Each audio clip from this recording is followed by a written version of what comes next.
Welcome to Spaghetti Launchers, the world-building podcast where you throw spaghetti at the wall and it is up to you what sticks. I'm Kyle. I'm Ethan. Today's episode is all about temples and other fun, creative houses of worship. Kyle. They don't have to be fun. They can just be my favorite. Be really unfun. Kyle, my favorite temple is in fantasy. Most recently is the Gauntlet of Shar. And the House of Mercy in Baldur's Gate 3. I love the aesthetics, the design of them. They're very dark. They're very dark. There's a lot of purples and moon imagery. Y'all know I love my space magic, so it's all very evocative of that.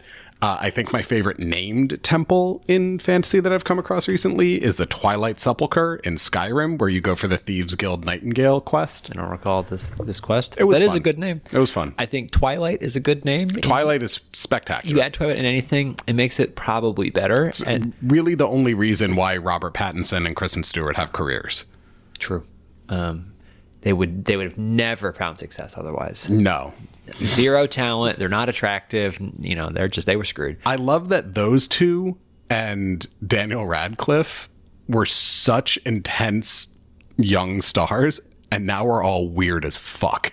And they've embraced that. They're like, I want to do whatever the fuck I want to be weird. I want to be weird. I want to be my authentic self. I'm like, yes, go, please, go do this. More of you. I'm so happy for all of them. All of them. I wish them nothing, just utter bliss for the rest of their lives. Back to the naming conventions. I think if you're looking for a name for a temple, I highly recommend look up everything in World of Warcraft, because they have they have a boatload of dungeons and raids that all have kind of crazy intense names, and it's been going for 20 years, so they have to come up with even more names and even more intensity, and sometimes it feels so nondescript because you're like, really, what does that even mean? But if you apply it in a setting that is, far more contained, they'll work well. It's WoW. Was WoW the progenitor of the idea of let's take two exotic sounding words and throw them and merge them together? No, that wasn't WoW. I doubt it. That's probably just Tolkien. That's been around forever. Yeah. I don't know that Tolkien did it, but people did that way before. I guess back in the Poetic Edda, there were references to Odin as Sky Father and stuff like that. Yeah, so, that's just humans, yeah, baby. that's fair. But the a real good name's world got to give you chills, though. The real world has a lot of temples that are fascinating and beautiful and historically significant. From ancient history. Every ancient civilization is just riddled with temples, and the most important buildings and the most spectacular buildings, half the ones that still survive are temples for a reason.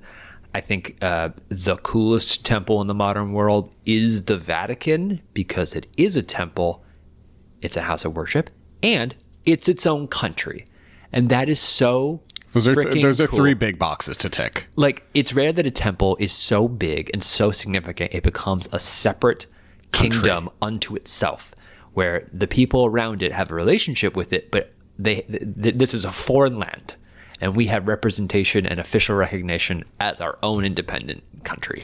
It's really the ultimate othering, because a lot of temples, as many temples as there were in very crowded public places, right?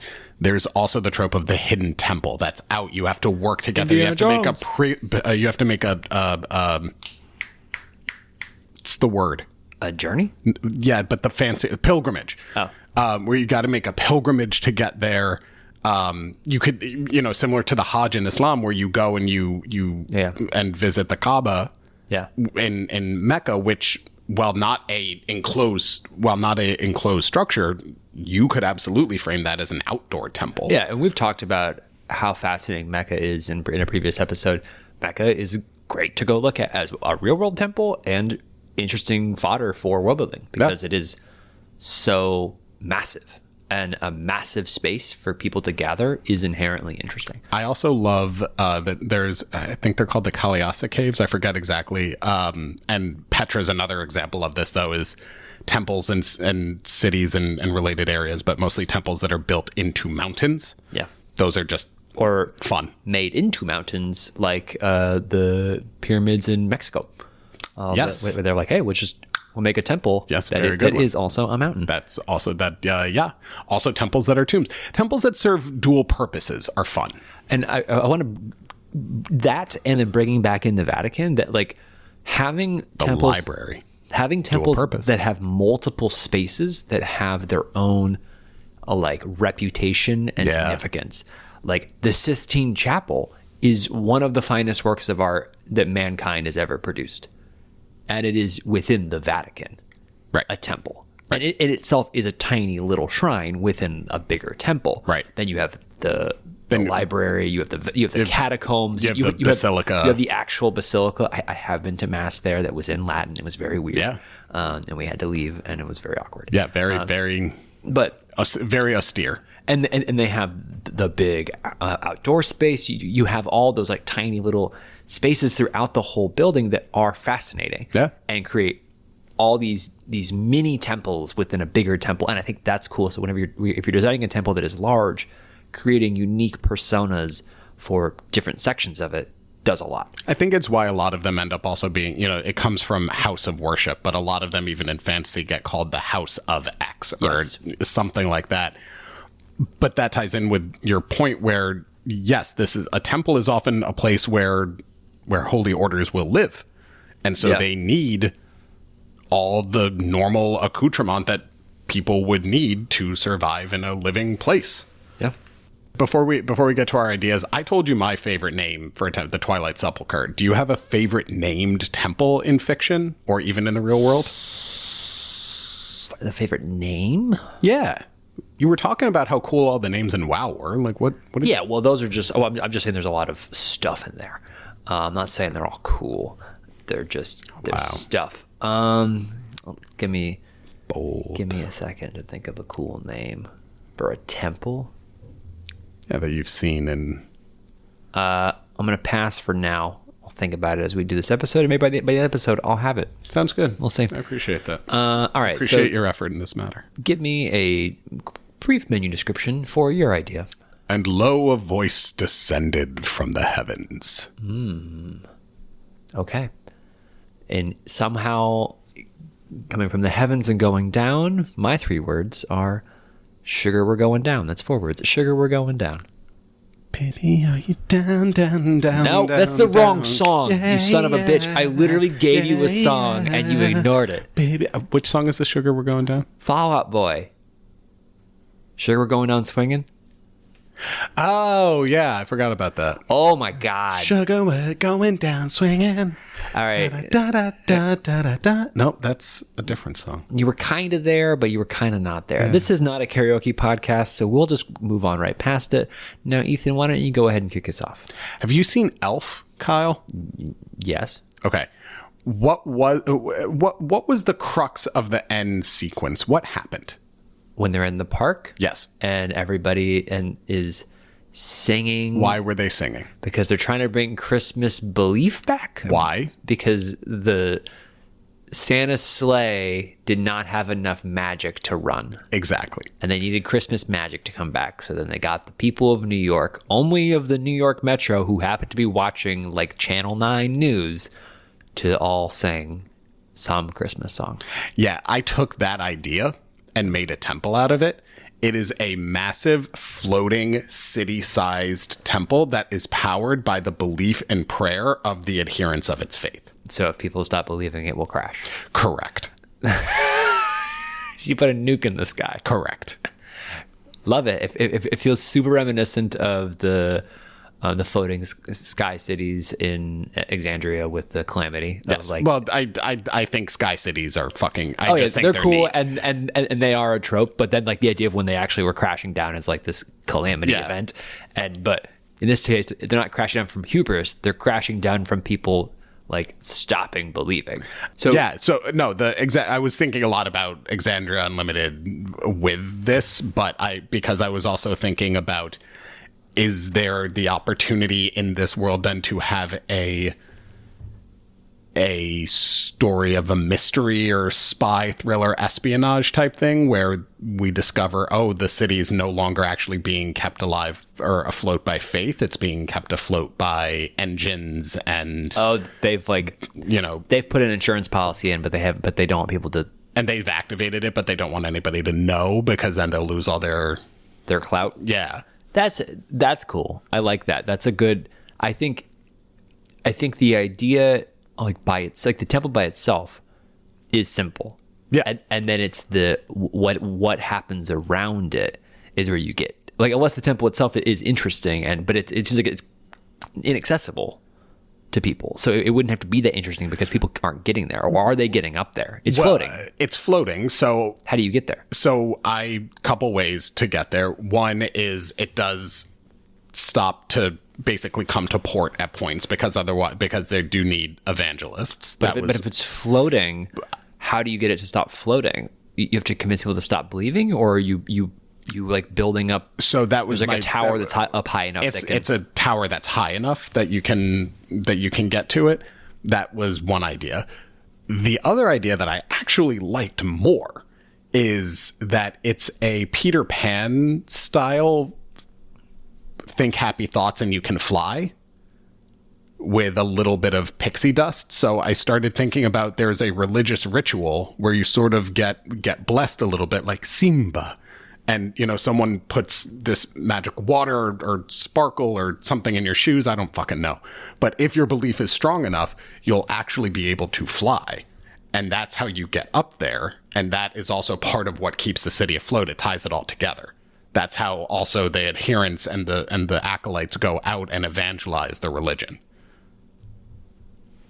Everything is sort of powered through faith here. And through a little bit of this magic. And so maybe it's the material that is used in this ritual is actually just the dust or the earth from the city itself, from the same material that is because it responds to faith or belief or something like that. Okay.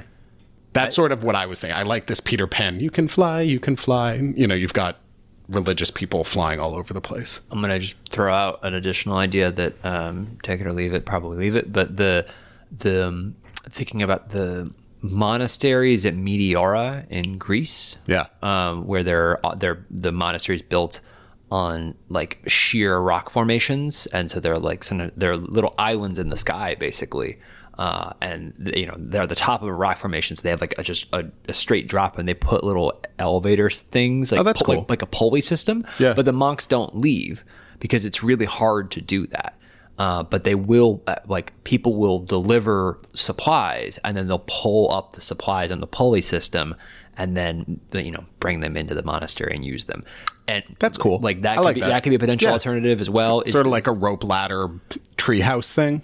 Yeah, and kind of creating even more of a. You said Meteora? Meteora, I believe is the name. I've never heard of this. I'm looking up pictures right now. These are very pretty. These are super cool. They are very cool. I've been in one of them. Fuck yeah! I went in one that you did not need to, that you could actually just drive up to. You didn't need a pulley to get to, but they're gorgeous. Dig this. You coward. What? They're not public. They're working monasteries. Not with that attitude. But Ethan's going to commit terrorism against a monastery? B&E isn't terrorism. Well, if you make them not working anymore. Who said anything about making them not working? You. I just wanted to get in there. You literally said, I said they're working monasteries, and you said, not with that attitude, which implies you plan to do something to make them not. No, you said they're not open to the public. And that's why I said you were lagging behind on that. I was. That is true. I understand your confusion now. Yeah. But anyway. B&E isn't terrorism. Well, depends. And are we doing it? Your idea. Do we need to talk about January 6th right now? Well, also your idea of the thieves that break in and steal shit and leave it in the public square. That is absolutely B&E for terrorism. Yeah, it's true. That's B&E for sport. But so also terrorism. Terrorism's for sport. If it accomplishes a political goal, that terrorism is violence for a political goal. Technically, yeah. Robespierre is the OG terrorist. Yeah, I know. Not really. Pierre in his robes. Oh, Robespierre was not in no way the original terrorist. No, he was.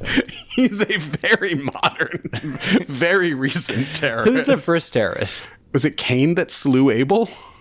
I don't know. You're the religion guy. I think so Cain probably. Is that a political means though? He was angry trying to gain favor with his parents. Adam and Eve. So yeah, probably. Who knows? Lucifer maybe. Let us know who the first terrorist is. Who do you think the terrorist was? Anyway, Kyle, welcome to Terrorist Talk. Tell me about your temple, Kyle. Mine's up there floating because all the people are genuflecting. All right, so my temple, I was really invested in the idea, in several ideas, and I was going scale. I was going with I was so much thinking about the physicality. I'm not really as interested. There's not like mechanics in the same way. I'm thinking more about just the physicality of the space, and I wanted to be layered. So for me, it's a pretty big temple when you walk in, but at the center layer. But at the center of the room is this massive opening, this going down, and it's just this huge spiral ramp, not a staircase. It's a proper ramp, and it's probably 50 yards across, something that's sizable in diameter, and you go down this section, and you get into different levels where access becomes more restricted. Steps. So, like up at the top, it's like the top level is for the public, as are the first couple levels down the down the temple's ramp, and then you start to get into okay, this is where the priests are. This is, we're getting down into the layers, and at the bottom is the holiest sections, because at the center of Holy of Holies. Yeah. And then because I think this is a religion where they're worshiping something that is beneath the surface. Like the earth's core is where they believe that their God is. Something like that. Okay. Or that I was also going with visuals that this opening, viewing it like a well.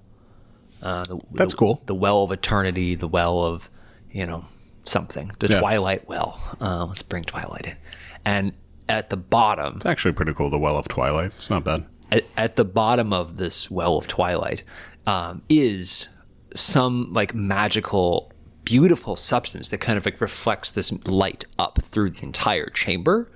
That is, my image is this milky blue and terracotta color, kind of swirled together, and then that is with little specks and kind of stardusty stuff coming up. And so you look down, you're that's clearly magic. That's clearly something else. Yeah. And that is somehow a substance related to or a part of the god or whatever that is that they're here to worship. So this is you're tapping into the gods. That's why you can't get down there unless you're a part of only the more priestly and more the people who work here. Essentially, they're the people who allow it at the bottom because it's closer to the heart. Much like the Pope is the one who communicates to God. These are these priests. No, it's the holier you are, the closer you can get to the source, and Yes. It is that proximity to the source that also confers holiness upon you, so it's both. Yes. My question here is this one temple? Is there only one temple like this, or are there multiple? Because with mine, the floating city temples, there could be multiple of those. As long as there are sufficient people who believe, live on the temple, and are engaged in active prayer, right? There's enough there. I think this is the grand temple, and it's one like this. Because I think there's probably smaller temples for the same religion, but they might have a little pool, but none that have the dugout, quarter-mile deep well. Because if it's a layer of the earth that they're trying to get to, right, then it would make sense for there to be multiple temples because they can all go down there. They could all reach that same level. You could also have temples where you go down, you dig, and you have a small pool maybe of something that was of the material that was drawn from the well at the primary temple. And it's also it becomes you're going down to the pool. It also becomes a bit of a ritual act of anything you go down. Going down, descending is part of the prayer ritual. So you could do that, build that in as part of it too. If you have people that are out in the world, traveling, that are not near a temple, I could envision them maybe finding a plot of natural earth and digging a small hole to pray near or to do as part of their prayer ritual. They wouldn't need a hole to dig a gigantic hole, but they just dig a small hole, sort of like how in Islam you do, even if you don't have water to wash your hands and feet before you pray, you can use sand. It's a ritual ablution. So you could have a ritual descent. Oh, okay. In the same way. Yeah. Interesting. Yes. Cool. There's no wrong answer. Yeah. No, I think that's really interesting because you've also created the religion out of it, which nice. Thinking about the getting down into the layers of the earth, like I like the idea of this being the primary, like the grand temple that is the one that is able to dig the deepest. So I think let's focus on that, and then you might have the secondary temples that have also like taken some of this liquid or something to create a smaller well from the main one that was able to get deeper, because it is hard to dig that deep. I think just physics wise. So there's that to play in, that they're able to achieve it once, and now it's just, you probably can't do that again. The Twilight Spring. Yeah. Spring, Twilight Aquifer, Twilight Cistern. Cistern's probably better. Cistern, yeah. Twilight Cistern's not bad. It's like Twilight. I think the Well of Twilight was fine. Well of Twilight, okay. But I also, I'm just doing the thesaurus thing in my brain. Yeah, that's cool. I potentially, here was an idea that, and this is a thing I was thinking about previously, is maybe they have a network where they've dug down, they've made a network to the other temples around. So say this is a grand temple in the capital city, but then they have some smaller temples throughout the city. They have, on like a deeper level that only the priests have access to, they have tunnels dug under the city to the other temples to help to bring them the liquid from the well, potentially. That's the thing to consider. Could do that. You're provoking that with all the like digging down deep and all that. But it's interesting, and I'm thinking about in ancient Judaism, they would when the Jews were wandering in the desert, they carried the tabernacle with them, and there were very specific construction rituals and instructions for how did you build the temple, the tabernacle around the Holy of Holies, right around the Ark of the Covenant.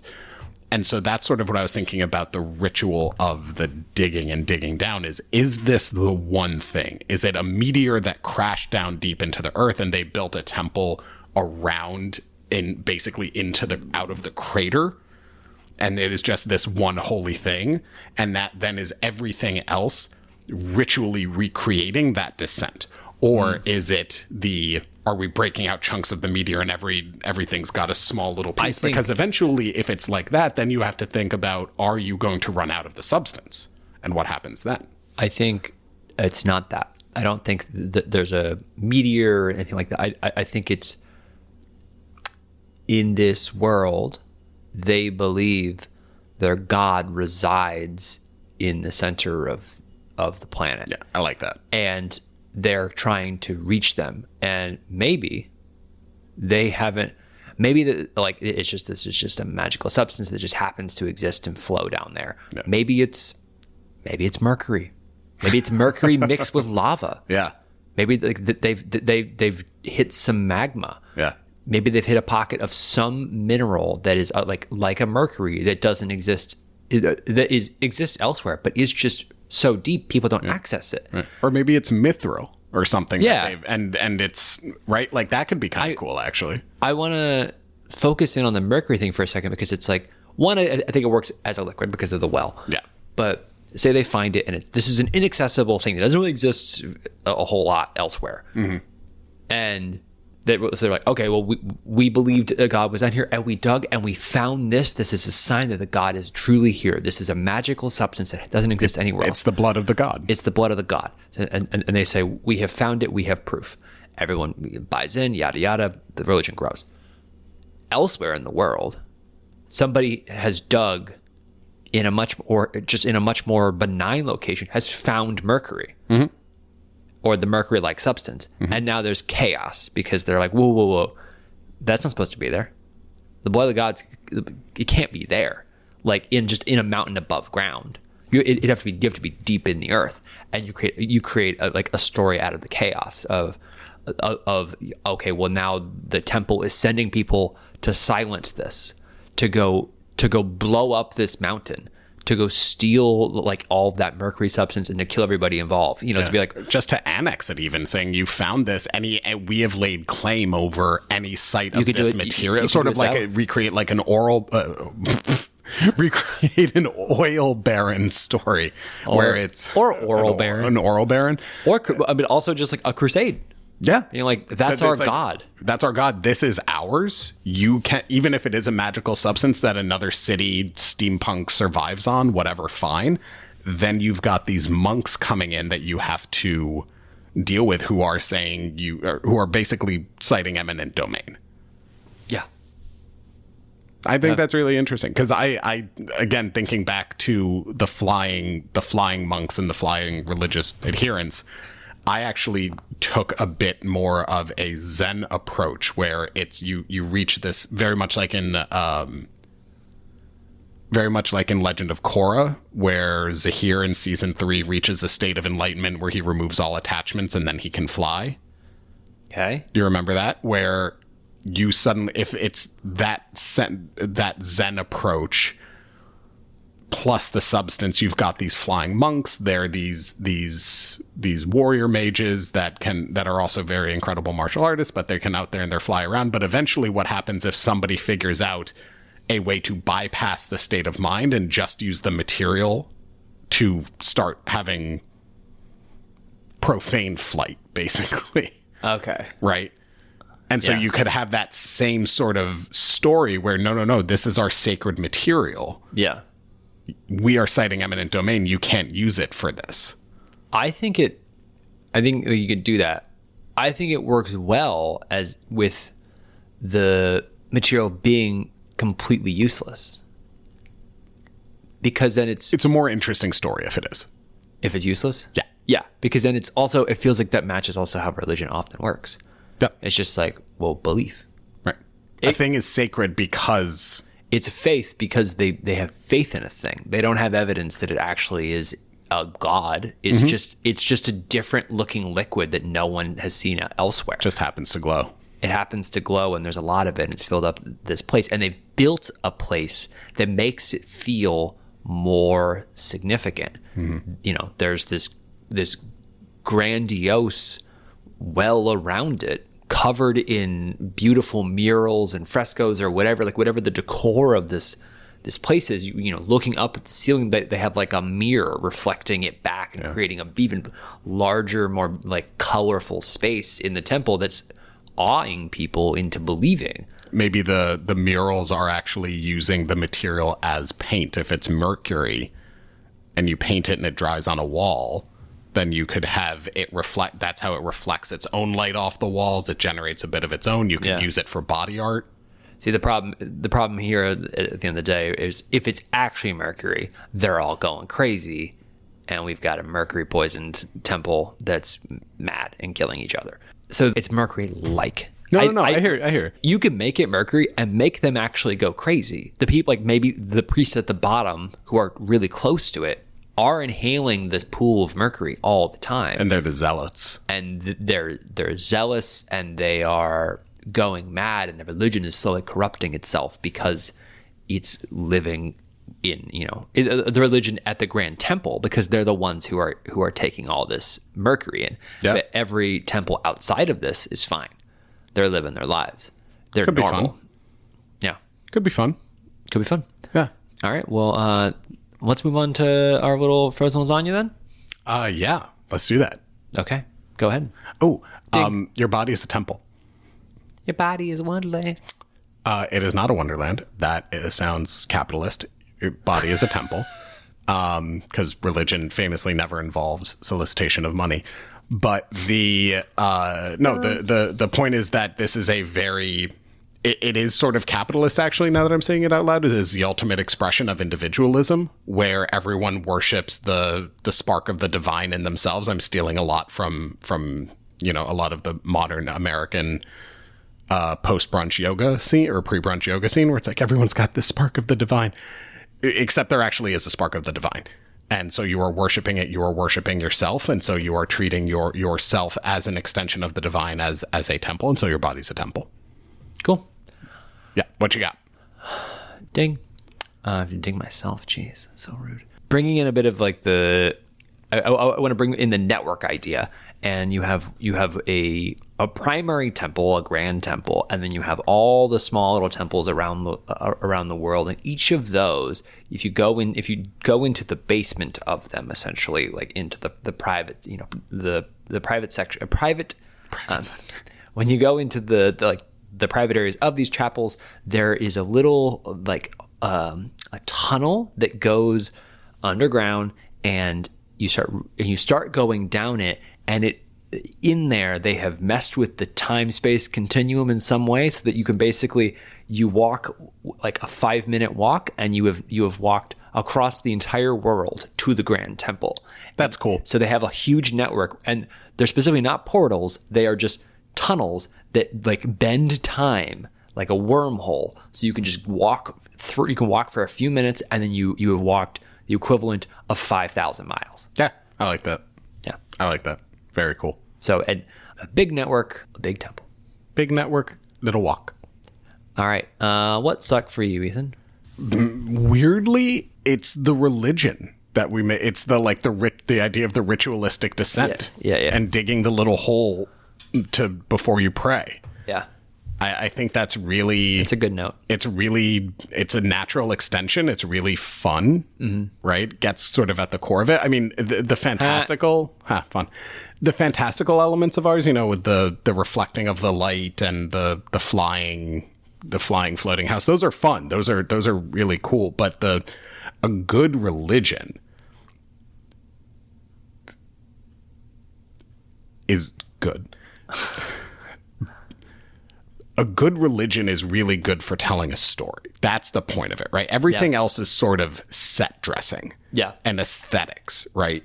But the religion that is in pursuit of, has this ritualistic descent, or in my world, that is so focused on ultimate detachment, because if these people do not maintain their sense of faith, then it actually will cause a calamity. Yeah. Because a fucking meteor will hit the ground. Those are interesting. Yeah. Whether it's floating or not, then that doesn't really matter, right? But I like those parts of it. Yeah. It's a good point. The religions that came out of it. That's what stuck for me. I think the religion for mine, I really love it for its banality. Yeah. That it is just, here's the rituals, here's the things people do. And it's not like, it wouldn't be... It's not a religion that becomes the focus of a story because of what the religion itself is about. Yeah. The religion in itself is whatever you want it to be, really, because it doesn't have a defining characteristic that is so significant that it would end the world. The one where it's we want to keep the meteor up in the sky. So like that becomes it's slightly defining, more important, and it's its defining trait. You often have in fantasy, you have religions that are just based around, well, we worship the god of war, so we go to war. Right. Okay. Well, or we worship the Lord of Light, and it's like, okay, so we set shit on fire. Or you just you just create like a zealous like monotheistic religion, and you're like, that's not all that it's interesting, but it's also like, okay. There is something so refreshing about a benign religion that is intricate and believable, but doesn't have a big role to play other than that. Well, and that's the truth about that. I think a lot, and it makes sense because fantasy authors and sci-fi authors, spec fic authors, are trying to highlight the differences in their world from the real world. So they will make things more bombastic. Yes. Just to highlight those there. Look how strange this is. Look how foreign this is, right? Yeah. Most religion, the practice of most religion in our world is actually really banal. It comes down to, in most cases, what you can eat and who you can marry. Yeah. That's a large, I'm quoting my old favorite professor from college, that's a large portion of most religions. There are, of course, other elements of it. It's what you wear, what you read, what you don't do, not just all the things you do, but also the things that you don't do. Yeah. Right. But a lot of it is it's all very human. And that's what inspired me. It's like the digging of the hole. It's like this small little thing that it's the little gesture. I think it's the digging of the hole before praying that is the little, that's what really brings it home to create a small prayer ritual, like what people do when, like what Muslims do before they pray. Right. Like, which is like fascinating ritual elements that create a real sense of religion. Right. Versus like, well, I just was sitting on the toilet and, talking to God for a second. It's like, well, that didn't feel like a ritual. It's just like you just kind of talked to God in your head. Right. You didn't like do anything. Right. You took a shit. Right. Versus I washed my hands. I took my shoes off. I looked east. Yeah, or west, depending on where you are in the world. I prayed in the direction of Mecca. Like, Muslim prayer is fascinating. And it's a similar thing what you create here. It's like prayer that has rituals, and that's cool. Yeah. No, in Buddhism, when you are leaving, we learned in Thailand, when you are leaving a temple, technically, a lot of people didn't do this, but apparently technically, you are supposed to basically back out because you're not supposed to turn your back on Buddha. It's like those little things. Yeah. That's where religion lived. That's where we interact with it. Yeah. Right. But beyond that, I also really like I love the aesthetics of a building. I love the aesthetics of the well. I love having that light kind of from a mysterious liquid permeating this space, like this glow, and then reflecting off of like a mirrored ceiling, whatever they've done to also magnify that, to make you feel like you're bathed in the glow of the blood of this god. I think that aesthetic is great too, because I think about it from the perspective of like, a writer or a DM. Like, what is the description you give to the characters entering the room? Yeah. And when you have a temple that you can give a grand description of, that's fun. Mm-hmm. And that'll perk people up. Mm-hmm. So definitely. Well, that's what stuck for us. Let us know what stuck for you. Emails in the show notes. Thanks for listening, folks. Goodbye.